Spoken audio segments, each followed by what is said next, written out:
Hi, everyone. I'm Lori Bloom, co-founder of Gracefully Graying. Welcome to Gracefully Graying Live. We are connecting you to information and resources in Michigan and beyond to help you create and maintain a productive and vibrant life as we are all gracefully graying. And as always, a thanks to our sponsors. Enjoy the live stream. Welcome to Gracefully Graying. I am co-founder, attorney, and host Henry Gornbein. Today on Gracefully Graying, I'm very pleased to welcome as our guest Dr. Wendy Sadoff, who is a board-certified dermatologist, and we discuss some of the issues that we face with our skin as we are growing older. Dr. Sadoff, welcome. First of all, why don't you tell our viewers a little bit about who you are and your background?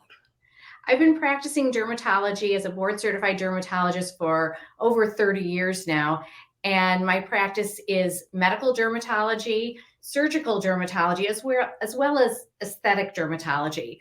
So everything from skin cancers to botox, let's say, and just handling all dermatologic needs. As we are aging, how does our skin change? I mean, I look at the mirror and I think I'm 25, but I sure don't look it anymore. So how do we change? We definitely see the changes of our skin.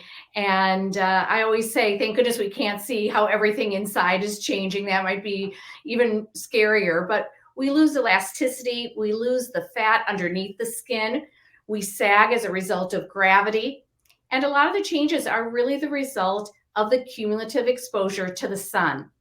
So there are a lot of changes over time. We get new lesions as we get older. We're not born with everything we're going to have. And people sometimes seem surprised that they're getting new things as they're getting older. A lot of those things are going to be benign, but it's important to distinguish between what might be concerning and what is entirely benign and just an age-related change.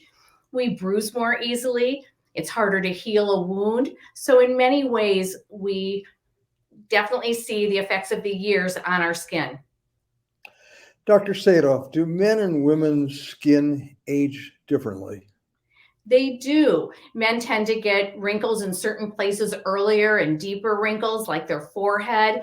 And women really tend to age a lot once they hit menopause and they don't have the estrogen support for their skin. Men tend to have thicker skin initially, coarser skin, larger pore size, more oil production. So there are some changes, but again, a lot of it is lifestyle, sun exposure, smoking, those things that really have the greatest impact in terms of how you're going to age. What are some things that you can do for us to help us keep our skin and keep us looking younger? Well, the number one thing would be to wear sunscreen all the time. And even though I feel like this is a message that people feel that they've heard and heard over and over and over again, I feel that people still, before they put sunscreen on, tend to ask themselves, is it sunny out? Am I going to be outside? How much am I going to be outside?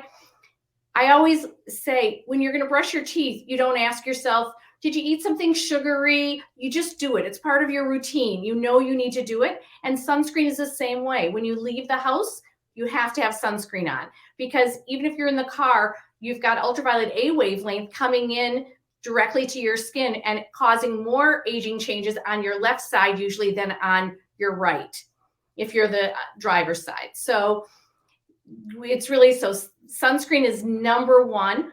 Other things that we apply to our skin can help, antioxidants, the liquid or some products that we use.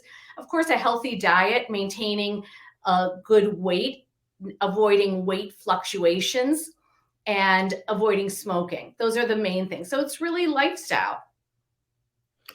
Dr. Sadoff, what are some tips and treatments that you advise to your patients as they are getting older to help, keep us looking younger or, protect our aging skin, for lack of a better word? Right. Well, people sometimes think that it's too late and that if they haven't done a good job of this, that it isn't going to make much of a difference. So I would say that's absolutely false. I would say it's never too late to start a really good skincare regimen. Make sure you're hydrating the skin. Again, wearing sunscreen as a routine and avoiding those other lifestyle changes that can impact your skin. But a good skincare regimen is great. And you mentioned men versus women. It's becoming much more common for men to really adhere to a really good skincare regimen and really impact their rate of aging as well.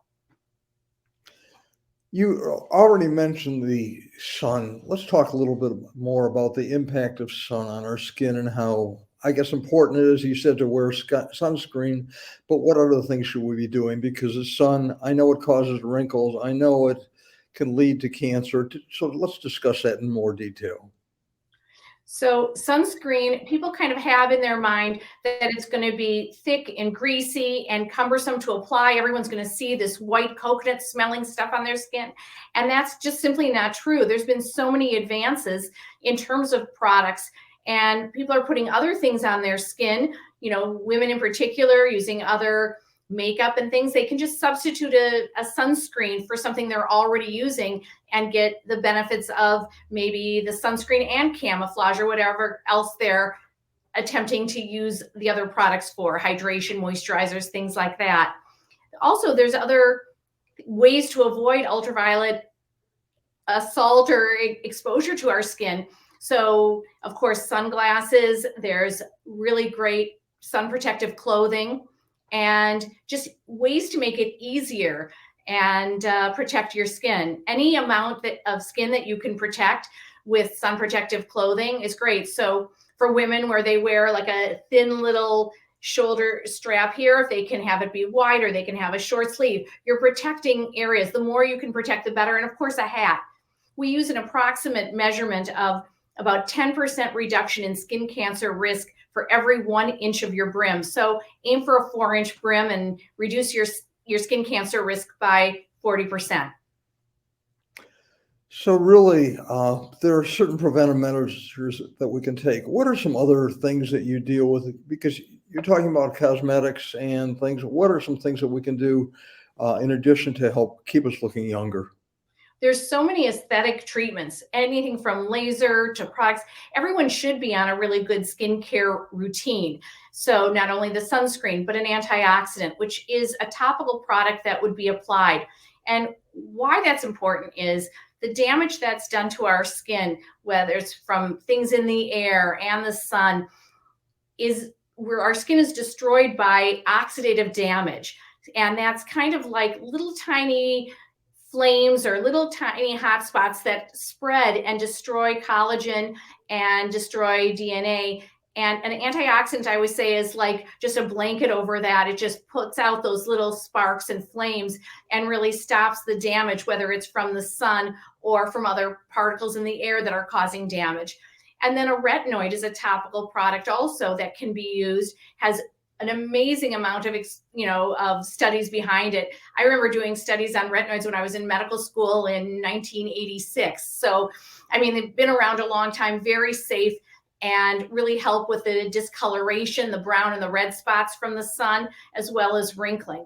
And of course, there's devices, lasers, different things like that. And there's also tox, or a neuromodulator is the official word for the injections that we use to help prevent the depleting of the skin from folding, from muscles being activated and then creasing the skin. So lines here, lines across here. If we can, we all are expressive and we use our muscles of expression a lot. But when we do so, especially if we pucker a lot and smile a lot and have smile lines here, you can see the skin has been folded over and over again. And so if we can just soften that muscle contraction, still have smiling eyes, still be able to raise our brows, not be weakened to the point that we're expressionless, but we can decrease basically the vigor with which those muscles are contracting and folding and pleating and basically scarring our skin.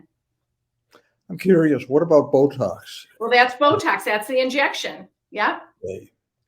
So a little here. I mean, and everyone kind of says, well, I'm 40. I think it's time for Botox. And Botox is not something that is an age related issue. So someone who is maybe in their 20s might need it because they just make that expression. Maybe when they're reading or concentrating or listening to someone, they kind of crease their forehead right here. Someone maybe in their 50s or 60s, they just don't move their muscles that much. I've seen people in their teens where when they look at someone or they're reading for hours, they're making that scowl, and that irons itself in. So, you know, we can fix that.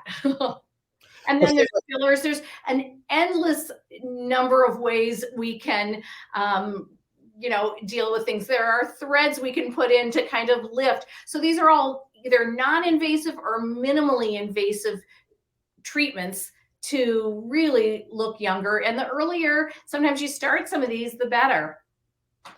Now, one thing you mentioned, you can remove age spots. What is this done with laser, or how is that done? It depends on the age spots. So a lot of people have brown spots on their cheeks, kind of blotchiness, and they kind of look like just large freckles. And those can be removed using chemical peels, using products at home, using laser, using liquid nitrogen, a cold spray. So there's a lot of different things. But I guess the most important thing is, I think it's really important when you're dealing with an aesthetic concern to see a board certified dermatologist, because you don't just want every brown spot removed. You need to make sure that those brown spots are not worrisome. And there's lesions can look similar. So we look at things very closely, see if they have any suspicious features, because we don't just want someone going to get a laser treatment, remove brown spots that maybe could have been an atypical mole or even worse, a skin cancer. So you need first to have a diagnosis that this is a benign age-related lesion, and then a multitude of ways to remove it. Okay, you've raised some very important issues. Before we sign off, Dr. Sadoff, are there any other points that you'd like to share with our viewers? Just that it's never too late to come in to understand how your skin has been affected by your genetics, by your lifestyle, and to really put some things in place. And it doesn't have to be a big, complicated regimen. Not everyone needs to go for laser. A lot of things are very elective, and you know, it's up to an individual. But you really should understand whether things are worrisome or not, and just kind of get an assessment. How has your skin fared over the years? How has gravity impacted it? Do you have blotches, or is it sagging that's more of an issue? Because what your friend got for their treatment and their aging face may be very different from what you need for your aging face. Those are good points. Dr. Wendy Sadoff, I want to thank you so much for being our guest today on Gracefully Graying, and I want to thank our viewers for watching Gracefully Graying. Please also go to our sponsors, and thank you again.